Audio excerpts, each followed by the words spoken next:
l'Agence universitaire de la francophonie fête ses 60 ans.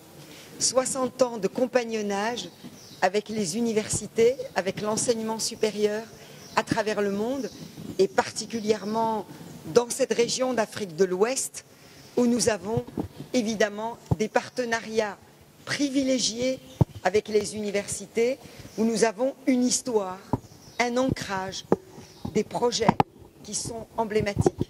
L'Afrique de l'Ouest, comme vous le savez, est un bastion de la francophonie. C'est aussi un écosystème universitaire qui évolue très vite, avec des résultats de plus en plus probants d'un pays à l'autre. Donc il est évident que l'Agence universitaire de la francophonie se devait d'accompagner et de soutenir ces universités dans ce cadre. Alors nous fêtons ces 60 ans, mais nous avons aussi, à l'occasion de cette semaine, qui est la semaine mondiale de la francophonie scientifique, nous avons beaucoup de choses à partager avec nos universités membres, puisque nous organisons notre assemblée générale tous les 4 ans.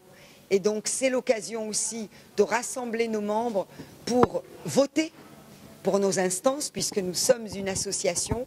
C'est aussi l'occasion pour définir notre stratégie.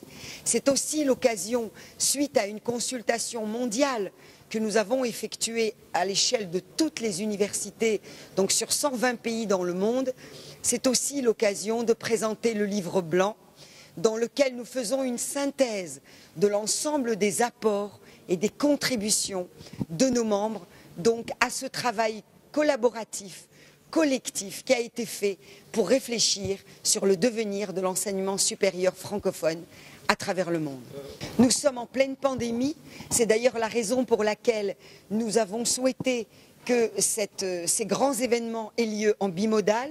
Nous sommes en présentiel à Dakar parce que nous avons la chance de pouvoir réunir l'ensemble de nos présidents, de nos recteurs d'Afrique de l'Ouest ensemble à Dakar, mais il est évident qu'une grande partie de ces événements donc, va se dérouler en ligne à partir de Bucarest, qui est le point focal où se déroule l'Assemblée générale.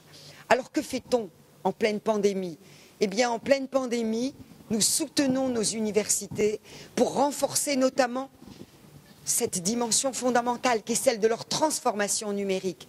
Comment affronter aujourd'hui la pandémie, mais comment de manière générale profiter de cet événement terrible qu'est la pandémie pour accélérer ce mouvement, pour faire en sorte que l'enseignement à distance, que l'enseignement en ligne, que tous les apports du numérique deviennent un élément fondamental du mode de fonctionnement de nos universités.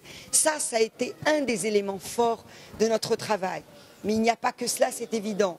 Nous avons soutenu, nous soutenons encore, à travers des appels à projets, pour essayer de renforcer l'innovation, la recherche dans la lutte contre la pandémie. Et nous avons reçu, à travers un engouement extraordinaire, nous avons reçu des centaines de réponses à cet appel à candidature, de cet appel à projet que nous avons engagé avec les chercheurs, avec les universités, donc pour répondre à travers des respirateurs, à travers une multitude donc, de projets de recherche pour répondre à cette pandémie de Covid-19.